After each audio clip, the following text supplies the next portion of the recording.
What's that, Skip? Shauno's talking about Supercoach again. Let's go.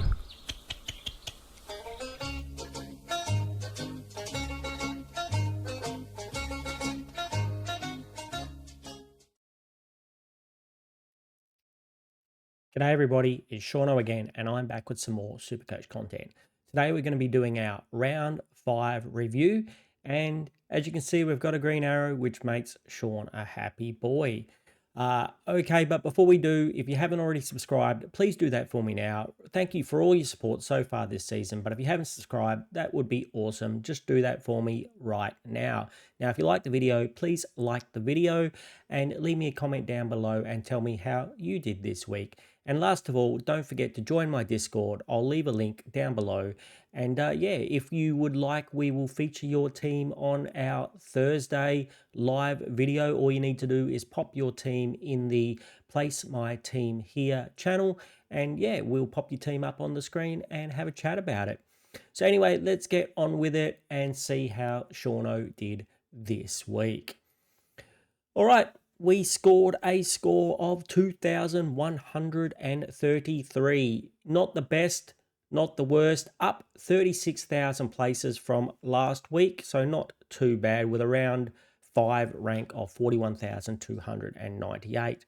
Now, we did go up in our overall season rank. Probably not as much as we would like. We had it was probably a rough round. We could have done better, but we went up 6,597 places. So at least we're heading in the right direction, but we're still a long way away from getting into that top 10% or the top 10,000 like we would like to be. Anyway, let's have a look at the team. We won't go through the round of the week team who scored around 2,500, which is probably going to be up there. I have to admit, it's a bit disappointing that I've made 10 trades, as you can see, and I scored less than what I did in week number 1. Where I scored about a 2,300 and something. So 10 trades to go backwards, which is disappointing, but we've had a lot of injuries to deal with, so be it. So let's have a look and see how the players did. Now, I've moved them around a little bit, so some of them might be on field. So obviously in this case, Jarks was managed. Hopefully he'll be back this week. So we had Mr. Lindsay on field. So Sinclair, his lowest score so far, he's been very consistent, 82. So hopefully he can bounce back this week. The premiums you'll see pretty much failed this week, and all the rookies seem to have got the job done. Dacos are 95, and I guess we can talk about him and Houston together at a 55. Like 95, I guess, is reasonable. We'd prefer more, but we'll take it. The Houston 55 is pretty disgusting. But even though Freo won this game, for the first half, it did not go into Collingwood's back line. Collingwood lived in their forward line for the first half, and Houston pretty much didn't get anywhere near it. I think there was only 1 point where he had a chance to have a kick in.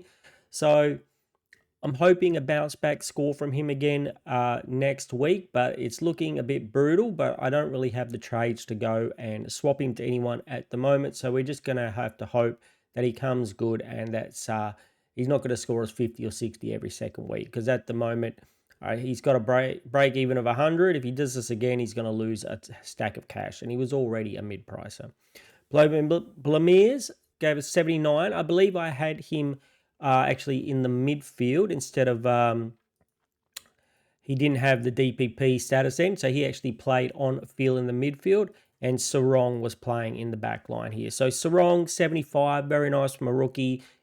Farrow, my trade in from last week. So the trades last week was Gawn in, Pickett in, and Farrow in. I was thinking about Steam, but ended up paying up the extra for Farrow, and I'm very glad I did with the 100. So he's going to make us a ton of cash, and he's certainly not too late to jump on. He looks very good and has a very nice kick on the young man. So, yep, looked really good. And Lindsay with the 80 also looked very good. And like we said, we hope Jakes is back this week. And Selwood with a 74 has kicked his cash gen back into action. So the Bont 84, a down game. I watched the game. It just didn't seem to, the ball just didn't seem to find the Bont, or he didn't seem to find the ball. So I'm not real worried. He has come down, but he hasn't come down a lot. This week he's got a break even of 179, Well, it is the Bont, and he could get close to that. I don't really think he'll get below 650k. If he does and you don't have him, you should definitely snap him up.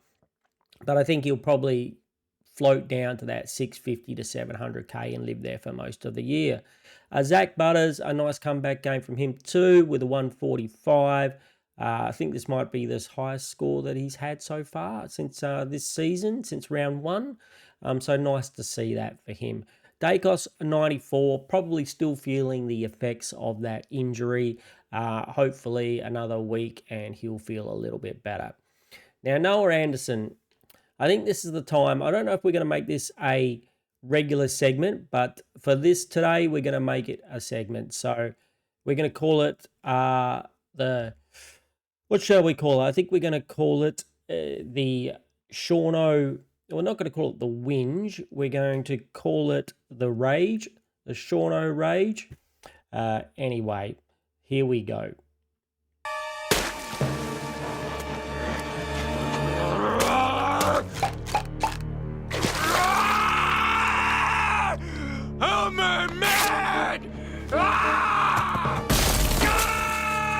Thank God his pants stayed on.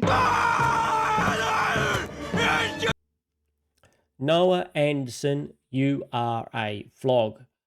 Stop pruning that stupid porn star moustache that you've got and concentrate on football and getting the ball. I've never seen anybody stand around and watch the stupid ball as much as you.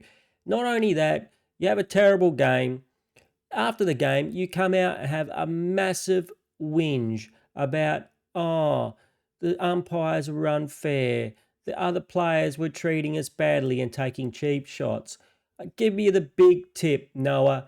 Nobody has ever watched their team leave. No fan has ever watched their team lose and said, I thought the umpiring was really fair. I guess what? It's never happened. That is football. Now, if you really think you were hard done by it and there was a disadvantage, you go back, talk to the club about it, get some video evidence and bring it up to the AFL. You don't have a big sook after the game about it. Now, I've got some words for you, mate, which is toughen up, princess. And I have to apologise to all the princesses out there because I'm sure they're a lot tougher than you. It's about time you decide to go and get your own ball and stop letting other people do it for you. You're supposed to be a premium. You're supposed to be a captain of your team. Like, captains just don't do that type of stuff. I mean, look at other captains. You really think someone like a Toby Green is going to come out and do that? Now, I hate Toby Green. He spends every second week trying to karate kick people in the head. But I'm pretty sure he's a lot tougher than you and he wouldn't be coming out and saying stupid crap like that. Anyway, that's my rant. I think we'll call it Shauno's rant, not Shauno's whinge, because I don't want to be placed in the same box as that whinger. So he better pull up his pants and start performing because I'm pretty much sick of this chocolate fireman named Noah Anderson. Anyway, let's move on. If you like the rant, let me know in the comments down below and we can give some more of players a burn if they deserve it in the future. All right, Walsh, 118, very nice. He would look like he was on fire in the first quarter. He was up to like 50 points. He did get a bit of attention, so but he did very well. So we'll take that every day of the week. Tanner Bruin, beautiful, 115. I hope you didn't trade him out, crew. Told you not to. Not that Shauno's advice is always that good, but this advice seems to have paid off. He looks like he's the only mid-pricer that's really paying off for us. And at scores like this, he could easily sit at D6 and be the last one you trade out if you've got some luxury trades left. Jacob Smith, well, he's had all his CBAs taken away. I'm hoping also it was a wet game. Maybe it doesn't suit his game that much. He's got a very clean possession type of kid. So I'm hoping he gets some more CBAs. Even with Hewitt out, he didn't seem to get a lot.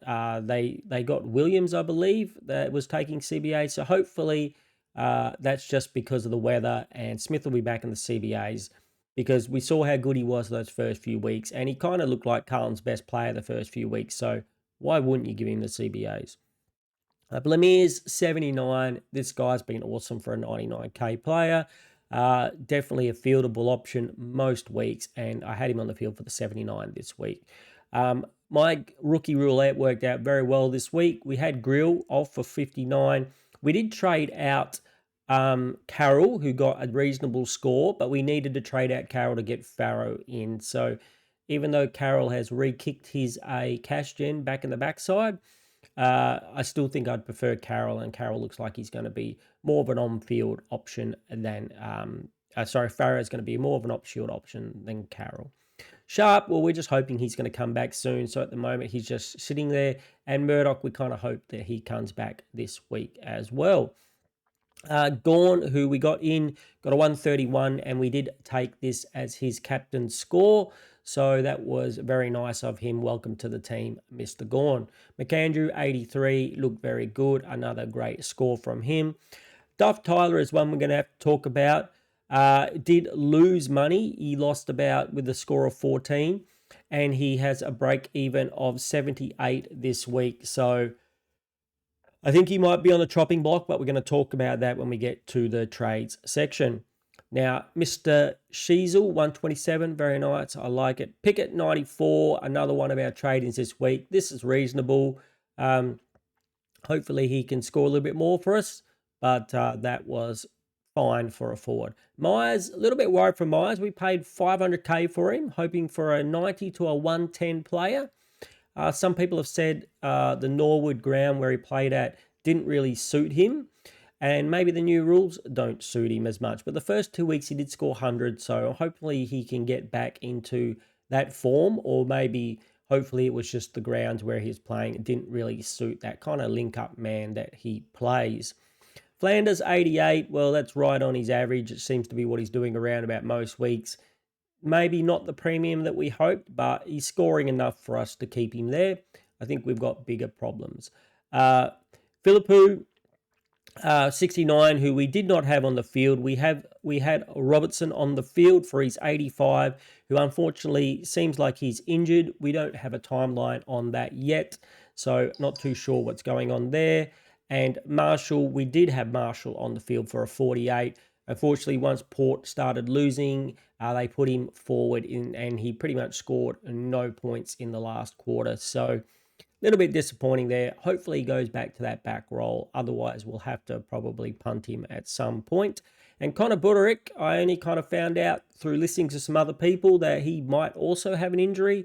So hopefully that will not be long, but I think he is also on the chopping block with a break even of 47. He's probably not going to make much more money, and I need to get some cash in the bank because I have $0 in the bank at the moment. Lombard, 49, not bad. He's kicked his cash gen back into gear. So if he's got a break even of 3, so if he can get a 50 this week, he should go up another 20K. The cash gen and the rookies I am pretty happy with in this team. Like we said, we had to get rid of Carroll, which wasn't great. Hopefully Marshall's back to doing Marshall things. And hopefully Murdoch's back this week and Robertson isn't out for too long. Buderick, yes, more of a mid-pricer, but I think we're going to have to get rid of him either this week or next. All right, so that's how the team went, everybody. Now for my MVP, the Dennis Cometti medal. Who gets it this week in Shauno's team? Well, we'll reveal it like we normally do by doing like this. There we go. It's the big Gawny. It's the bearded one, the Gawny man. Yes, for a captain score. First week in the team, 131 captain score. Very nice, Mr. Gawn. And for the rest of them, so we gave 3 points to Gawn. We gave 2 points to Farrow, also because he's the new inductee in the team, and he got us 100, and he's a rookie. So very, very nice by Farrow. And Butters, well, he was the highest score in my team this week, so he gets a point for that as well. All right, so trades. So as usual, we're going to do our little segment here called Screw You, You're Fired. Screw you, you're fired. All right, so who's getting fired in Shauno's team this week? Well, I'm an Eagles supporter and I love the Duff man, but he's bleeding cash. He went backwards. He went down, 14K this week, or is that what he's predicted to go down next week? So I think I have to get rid of him. And I'm just going to get probably what I should have done at the beginning, Kalani White. We're just going to get the loophole and we're going to bank the money. Because like we said, we have $0. And when I'm not exaggerating, we literally had $0 in the bank. So I think we're going to get rid of Duff Tyler and we'll just put White there. And if we have a problem with the rucks, we'll just count on the flex to get us by. I did see somewhere that English might be a test this week, which is extremely frustrating after what, anywhere between 1 to 12 and 3 to 6 we were hearing. So if he comes back this week, that will be disappointing for the people like me who traded him out with the amount of trades we have. Thanks very much, Bulldogs, for the stupid timeline on his injury. Hopefully they can do better when they're talking about Buderick. They'll probably tell us he's out for 3 months and he'll probably come back next week. So anyway, we banked ourselves 120k there. Now, I'd like to do some upgrades, but I don't really think, obviously, that money's not going to get us anywhere. Now, if Buderick's out for a little while, I guess we're going to trade Buderick as well. And the only one I could really see is this Thomas kid from Essendon. Thomas Edwards. He's the only one I can really see. Now, I don't know if you guys can actually see this. There we go. Break even of negative 39. He had a 58 and a 52. So he's not setting the world on fire, but if he holds his spot, and, in Essendon, the way they're playing, you probably want to hope that he holds his spot. I think at least it's a reasonable trade. There is also the Perez kid from Hawthorn, the 99k dude, but I'm not too sure if he holds his spot. So we'll have to see. Maybe if he holds his spot, maybe we could swap Buderick to the back line and do that. So if we completed that trade, we got some more cash gen going on. How dependable is this Essendon rookie? I'm not too sure. We probably wouldn't have him on the field. It means we would have to run something like, well, if Robertson's injured, then we would probably have someone like Grill on the field and have Robertson in the centre here. Good thing we've got these DPP changes this week. So now we've got a little bit more flexibility in our team. We will probably run it like this, maybe even have someone like Jakes on the field down here and use a loophole, try and loophole to get the best out of these two will be playing, so I won't be able to do that. But in the centre here, I'm pretty sure we should be able to do a loophole if Murdoch plays to try and get the best rookie score on the field. So that's what the team looks like this week. We would have 321k in the bank, which gives us an opportunity to upgrade next week. And that way we've still got our 3 boosts because we're not going to use this one this week. If we were going to use a boost this week, there's no players that I really want. The only other trade option I thought, if we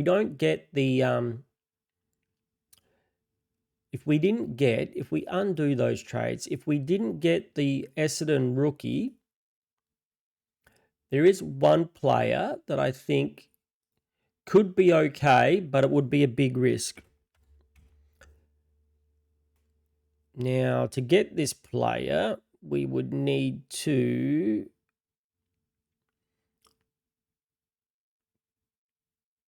move one of these guys to the... You can move to the forward line. You can move to the mid line. And then we can afford Nick Newman at 439,000. He plays for Carlton in the back line, takes most of the kick-ins, has had some averaged 100 before, twice, I think in 24 and 23, and then he was injured for all of 2025. So I don't really need backs as the problem here. So I've already got these rookies in the back line that seem to be doing okay and scoring reasonable Where I've got the issues now, especially with the Buderick out, is still in the forward line, even though I have less than some people do. And I wouldn't mind keeping that money for a few of these gun mids coming up. And you've got people like Petrarca and Tuke Miller that I might want with the forward line, but we've also got people like McCluggage, who scored like 90 points in half a game twice now. So I'm pretty keen to get him into the team when he gets about 550k in a week or two time. And if I do this with Newman this week, I don't know if I can do it. And also I'm a little bit scared that I'm buying in another Houston. A Houston and Newman, like a fake primo. I'm trying to fill out this back line with better players. So, you know, if this was an Ash and this was a Nasai Wangan and Malira, do these other four cut it? I'm not too sure if they do. The other option would be to try and find a forward under that price. There are ones around like McDonald, but I'm not too keen on any of them. But I was listening to another content creator, and like they were saying that, you know, if you can get a forward that gets you about 90, even if he's not the top 6, the difference between the, you know, top 12 forwards between after you take off the top 3, like the Sheasel, the Pickett, and the maybe Pickett, Petrarca, and Tuke Miller, then the ones after that, you know, between 4 and 12, or average, you know, within 5 to 10 points of them. So you don't have to pay up for those guys. If you can get like the Rochelle, which would have been a good pick last week, even though it's not going to score 4 goals every week, but that could be a good pick. All the McDonald's of the world, if they can get you around a 90 every week, you're probably going to be pretty happy. So there's a little bit to think about there with trades. So if you want more details on what I'm doing in my trades and what's the best options for you this week, don't forget to check out my trades and captains videos, which will come out on Wednesday. All right, so now for who am I going to be picking for my vice captain and captain choices. So let's do our segment, Oh Captain, My Captain. Captain, my captain. Sit down, Mr. Anderson. All right, so I think we're going to keep it pretty simple, stupid, as they say for Shauno. We're going to vice captain Bont into Gawn this time. We're going to give Bont versus Geelong a chance to redeem himself this week. And the good old Gawny man, well, Gawn plays Brisbane, and we know Brisbane, well, they'll have Draper and Fort. And so you'd assume that Gawn, even though Brisbane is a good team, you'd assume Gawn dominates the ruck there. So pretty simple for me. I don't think I'd have a go at Dacos until I can pretty much sure that his injury is over. And the only other one I might consider is a Zach Butters. So a Bont into Zach Butters, I guess, could be a thing with them playing Hawthorn. But again, it's another tough matchup. So I also think a sneaky pick would be Sheasel, maybe a Gawn into Sheasel. Sheasel versus Richmond, I think could do quite well. So I think that is an option as well. But I think considering I paid 700k for these guys, we just need to lock them in as our captain choices and hope that at least one of them is going to perform every week. All right.